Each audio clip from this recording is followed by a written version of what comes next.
Yon, what's up mga masters? Nandito na naman tayo sa panibagong araw, panibagong kabanata na naman ang pagsasama-samahan natin ngayon guys.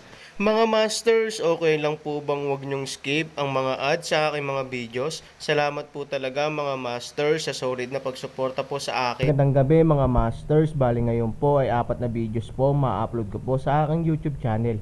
Tama nga mga masters, 4 na videos nga po ang ma-upload ko po.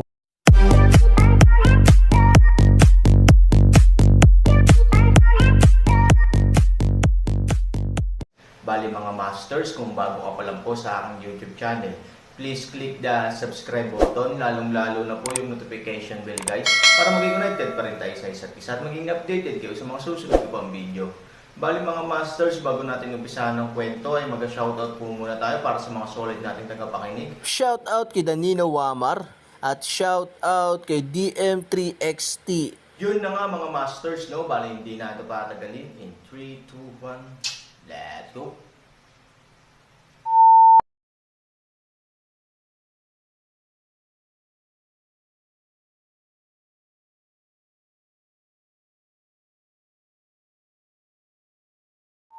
Kabanata 2656 hanggang 2660. Maging si Feileng Sheng ay naging masunurang papay. Sino ang nang-ahas na hominin ang Aaron sa oras na ito? Higit pa rito, ang katotohanang naging papay si Feileng Sheng ay nagdulot ng pagtataka sa mga tao tungkol sa tunay na lakas ng Aaron. Matagal nang usap-usapan na hindi nagpakita ng tunay na lakas si Aaron nang lumaban siya sa 28 bisita ng pamilya Ziman. Bagamat maraming tao ang hindi naniniwala na ito ang limitasyon ng Aaron, ang katotohanang nasa harap nila ngayon ay binabaligtad ang kanilang mga naunang ideya. Ang Aaron ay mas mahusay kaysa sa Feileng Sheng. Kung hindi, paano magiging handa si Feileng Sheng na maging isang papay ng Aaron? Mukhang duwag lang ang mga tinatawag mong strongmen. Sino one dare to answer? Nakangiting sabi ni Aaron. Ang mga salitang ito ay maaaring pumukaw muli sa galit ng mga taong iyon, ngunit sa kasamaang palad, gaano man sila kagalit, matitiis lamang nila sa kanilang mga puso, at walang sino man ang handang kitilin ang kanilang sariling buhay bilang isang ibon. Ang pakikipaglaban para sa isang hininga ay malinaw na mas mahalaga kaysa sa pagliligtas ng isang buhay. Bakit hindi pa dumarating si Emperor Zun? Napakayabang ng lalaking ito. Hindi ko kaya. Magtiis ka. Pagdating ni Emperor Zun, babayaran niya ang kanyang kayabangan. Sa oras na iyon, makikita natin siyang nakaluhod sa lupa at nagmamakaawa. Ang mga hindi nang ahas na harapin ang Han 3,000 ay maaari lamang asahan na si Emperador Zun ay darating sa eksena sa lalong madaling panahon upang pigilan ang pagmamataas ni Aaron. At hindi binaygo ni Emperor Zun ang mga taong ito. Maya-maya dumating na siya. Narito na ang Emperador, sa wakas. Aaron, dumating na ang Emperador. Kailangan mong pagbayaran ang kayabangan mo. Ito ang Huanglong Hall. Ito ay teritoryo ng Emperador Zun. Kakainin mo ang masamang kahihinatnan sa lalong madaling panahon. Habang kumalat ang balita na dumating na si Emperor Zun, ang mga lalaking iyon na hindi nang ahas na huminga ngayon ay nagkaroon ng lakas ng loob na makipag-usap kay Aaron. Aaron ngiti. Ang mga masasamang asong ito ay nagbuhos din ng matalino, si Master lang ang dumating, basta, maglakas loob na ibuka ang bibig kahol ng aso. Aaron, hindi ko inaasahan na minamaliit ko ang iyong katapangan at naglakas loob na lumaban sa akin sa bulwagan ng Huanglong. Ngayon ang araw ng iyong kamatayan. Bago ipinakita ni Emperador Zun ang kanyang tunay na katawan, nanguna na ang kanyang boses. Ang mga salitang ito, hayaan ang mga nanonood na agad na tuwang-tuwa, isa-isa na parang dugo ng manok na nasa sabik. Nang bumagsak ang boses, sabay na nagpakita si Emperor Zun sa harap ng Aaron. Walang makakita kung paano siya nagpakita. Parang instant movement. Sa oras na ito, halatang mas malakas siya kaysa sa dati niyang estado, at puno ng lakas ang buong katawan niya. Tila madali niyang sirain ang lungsod. Emperor Zun, bastos ang lalaking ito at hindi ka man lang pinapansin. Kung hahamunin mo ang autoridad ni Emperador Zun, may isang paraan lamang para mamatay, mangyaring bigyan ako ng pabor. Hilingan mo rin si Emperador Zun na gumawa ng isang bagay upang maitatag ang aking kapangyarihang imperial. Hilingin din kay Emperador Zun na gumawa ng isang bagay upang maitatag ang aking kapangyarihang imperial. Isang grupo ng mga tao ang sumisigaw ng mga slogan, at 10,000 tao ang kailangang mamatay. Bahagyang tumaas ang kanang kamay ni Emperor, agad na tumigil ang barkada sa pagsigaw ng mga slogan, tahimik ang eksena. Aaron, kahit na ikaw ay isang malakas na tao, karapat-dapat sa ating Imperial Court na manalo, ngunit ang hakbang ngayon ay tiyak na magiging kamatayan mo. Sinabi ni Emperor Zun kay Aaron. Ano man ang gusto mo, hindi ako makapaghintay na maupo sa posisyon ng Diyos. Nakangiting sabi ni Aaron. Namuo ang mga mata ni Emperor Zun. Hindi niya inaasahan na maglalakas loob si Aaron na magsalita ng galit na galit sa ganoong oras. Patayin siya. Sa bulwagan ng Huanglong, kahit na ang mga malalakas sa banal na kaharian ay hindi maglakas loob na magsalita ng mga ganoong salita. Fei Lingsheng, gusto mo bang magpakamatay? Tumingin si Emperor Zun kay Fei Lingsheng at nagtanong, gusto niyang tulungan siya ni Fei Lingsheng, kaya naman nagbanta siya. Ang alam lang ng mundo na si Emperador Zun ay may malaking lakas sa bulwagan ng Huanglong, ngunit hindi nito alam na kapag mas malakas ang kanyang lakas, mas mababa ang kanyang buhay. Pagkatapos ng lahat, sinisipsip niya ang enerhiya ng ibang tao at iniipon ito sa kanyang sarili. Ito ay isang puwersa na hindi sa kanya. Siguradong magdudulot ito ng malaking pasanin sa kanyang katawan. Kung mas malaki ang load, mas malaki ang pisikal na pinsala. Sa tulong ni Fei Lingsheng, matutulungan natin si Emperador Zun na ibahagi ang ilang pressure. Sa ganitong paraan, mababawasan natin ang pisikal na pinsala ni Emperador Zun. Ngunit sa susunod na eksena, hayaang mawalan ng pag-asa si Emperador Zun. Muling lumitaw sa noo ni Fei Lingsheng ang marka ng kontrata. Sinabi ni Fei Lingsheng, pumirma ako ng kontrata sa kanya. Ngayon isa na lang akong puppet ng kanyang mga kamay. Puppet. Ang epekto ng dalawang salitang ito sa Emperador Zun ay hindi mas mababa kaysa sa mga nanunood ng karamihan ng tao. Bilang pinakamakapangyarihang tao sa Imperial Court, handa si Fei Lingsheng na maging papay para sa Aaron. Ano ba? Hindi mo kailangang masyadong magulat. Para sa akin, ito ay isang maliit na bagay lamang. Si Yi Qingshan ay namatay ng malungkot dahil hindi niya ako sinunod. Nakangiting sabi ni Aaron. Ang pangungusap na ito, muli na parang blockbuster, ay ikinagulat ng mga tao. Dahil walang balita ang mga matatanda ng Zhang, hindi alam ni Emperor Zun ang sitwasyon ng Zhang, kaya hindi niya alam ang resulta ni Yi Qingshan. Sa oras na ito, sinabi ni Aaron na, halatang pinatay niya si Yi Qingshan. Paanong si Yi Qingshan, na isa ring malakas na tao sa Jishi, ay mamatay ng walang anumang paggalaw? Hindi mo ba masasabi na wala man lang siyang kakayahan na lumaban sa harap ni Aaron, pinatay mo si Yi Qingshan? Tanong ni Emperor Zunzi, do it as you please. Aaron Wei, kasama ang mga taong pinadala ko. Dahil patay na si Yi Qingshan, naiisip ni Emperor Zun ang kapalaran ng kanyang mga tauhan, ito ay isang kakilakilabot na kamatayan. Hindi ko makita ang buong katawan, sabi ni Aaron.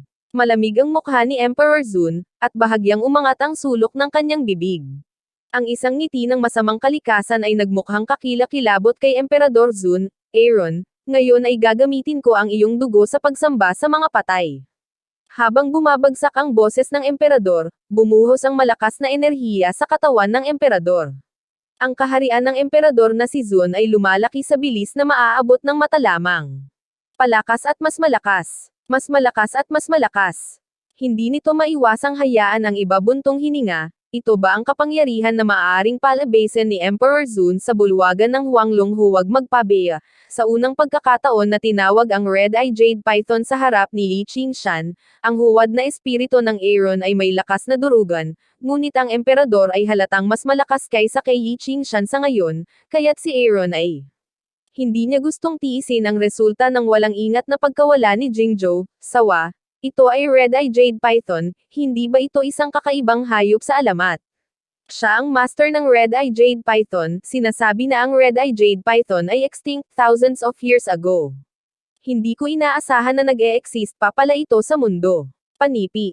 Sa kanlurang suburb ng Huanglong Hall, ito ay hindi lamang ang alien army ng Imperial Court, kundi ang pinakamakapangyarihang puwersa ng Imperial Court. Ngunit sa ngayon, ang mga dayuhang hayop na iyon ay lahat ay nakahandusay sa lupa, dahil ang Red-Eye Jade Python's deterrent power ay masyadong malakas, at nasakop nito ang buong Huanglong Hall. Kapag ang mahina ay humarap sa malakas, sila ay gumagapang sa lupa upang ipakita ang paggalang. Masasabing dahil sa hitsura ng red-eye jade python, ang hukbo ng mga dayuhang hayop ay inabandona. Tumangala si Fei Sheng sa langit na may magkahalong ekspresyon. Akala niya ay alam na niya ang Aaron. Pagkatapos ng lahat, si Aaron ay tapat sa kanya, ngunit hindi niya naisip na ang Aaron ay may ganoong card. Red-eye jade python. Bukod kay Linlong, ito marahil ang pinakamakapangyarihang hayop sa mundo ng Xuanyuan. Hindi nakakagulat na hindi siya natatakot kay Emperador Zun. Kahit na makapasok si Emperador Zun sa banal na kaharian, may kapangyarihan siyang lumaban. Hindi ko akalain na ang amo ko pala ay isang animal master. Karamihan sa mga tao ay natatakot sa sandaling ito, ngunit si Huang Xiaoyong ay labis na nasa sabik, kahit na ang may pakpak na tigre sa paligid niya ay gumagapang sa lupa na nanginginig, siya ay napakasaya rin. Kung mas malakas ang master, mas may mukha siya bilang isang apprentice.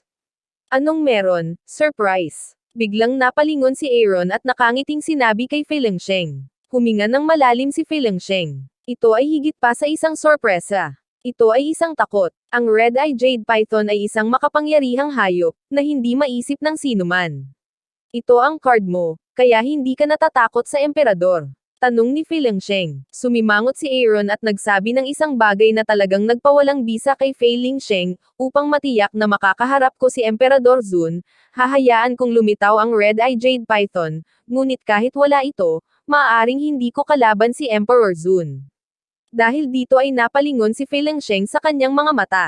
Mababa rin ang tingin niya kay Emperador Zun. Matapos makuha ang natitirang mga kakayahan ng magkakasunod na mga emperador, ang kasalukuyang estado ng emperador ay halos banal. Isa lamang siyang huwad na banal na estado, at nang ahas na maging napakawalan Jia. Sa katunayan, hindi pinalaki ng Aaron ang kanyang lakas nang sabihin niya iyon. Ang kanyang huwad na estado ng espirito ay hindi isang huwad na estado ng espirito sa pangkalahatang kahulugan. Ang kapangyarihang ibinigay ng dalawang kalansay ay hindi naiintindihan ng mga ordinaryong tao, at sa ngayon, hindi pa nasusubukan ng Aaron kung nasaan ang kanyang limitasyon. Si Emperor Zun, na orihinal na tiwala na kaya niyang harapin ang Aaron, ay medyo natakot din nang makita niya ang red-eye jade python. Pagkatapos ng lahat, ang red-eye jade python ay isang kakaibang hayop noong sinaunang panahon, ang pinakamakapangyarihang hayop sa ilalim ng alamat ni Linlong. Parang naglalaro ang malakas na lumamon kay Jishi. Ngayon, bagamat maaari niyang mapanatili ang kanyang banal na kalagayan pansamantala, hindi gaanong simple ang pakikitungo sa red-eye jade python. Pinakamahalaga, bilang karagdagan sa red-eye jade python, kailangan niyang harapin ang Aaron, na nagpapahirap dito. Hanggang sa sandaling ito naunawaan ni Emperador Zun kung bakit nang ahas si Aaron na maging napakayabang.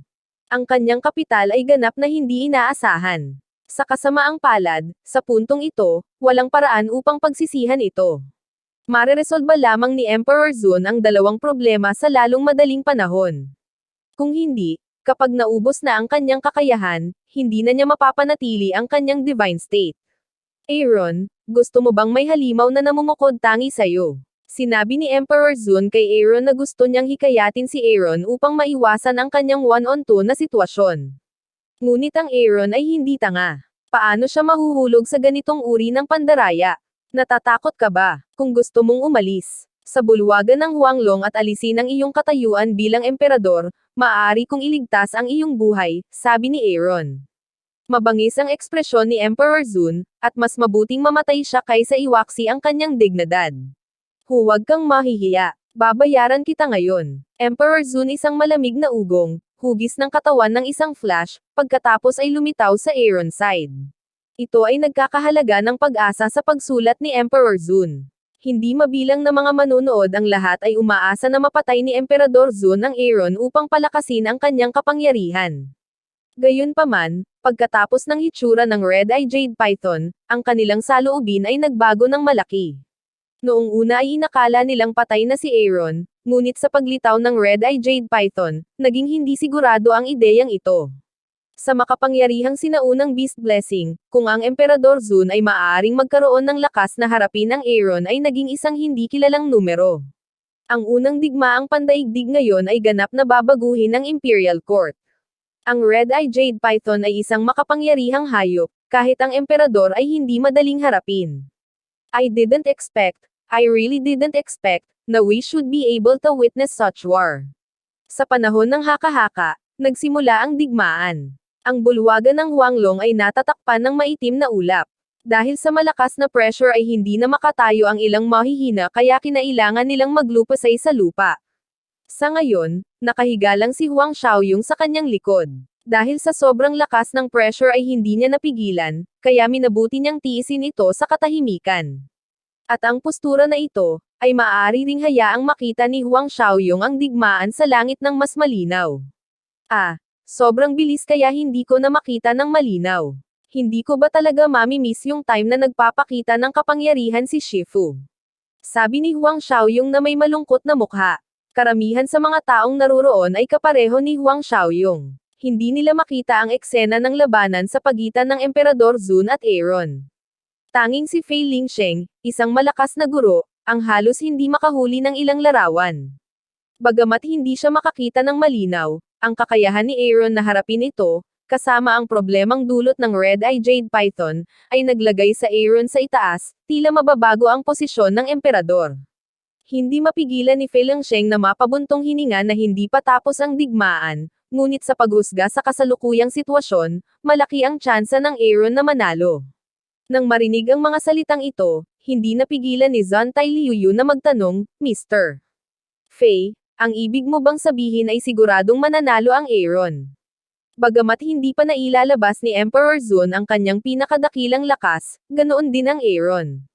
Nagko-converge sila sa isa't isa, ngunit may Red Eye Jade Python. Kahit kung si Emperor Zun ay lumayas, malaki ang posibilidad na si Aaron ay hindi niya kalaban, dati ay natatakot siyang isipin, ngunit ngayon ay kailangan niyang paniwalaan ang nakikita ng sarili niyang mga mata, kahit na hindi siya naniniwala, ito. Nilunok ni Zantai Liuyu ang kanyang laway ng walang malay. Sa kanyang isip, si Hansani ay palaging isang malakas na imahe, ngunit hanggang ngayon, ang salitang, malakas, ay may malinaw na posisyon sa kanyang puso. Malakas, gaano ito kalakas? Kahit si Emperador Zun ay hindi niya kalaban, this is my master. Paano magiging kalaban niya si Emperador Zun? Nakita mo si Emperor Zun kaya wala kang anumang pangitain. Sa paningin ko, si Master lang ang pinakamalakas. Ang ibang tao ay basura. Nakangiting sabi ni Huang Xiaoyong, bagamat hindi niya akalain na ganoon kalakas ang Aaron, ngunit may pagkakataong magyabang, hinding-hindi palalampasin ni Huang Xiaoyong. Yun na nga mga masters, no? Bali panibagong kabanata na naman yung natapos natin ngayong gabi.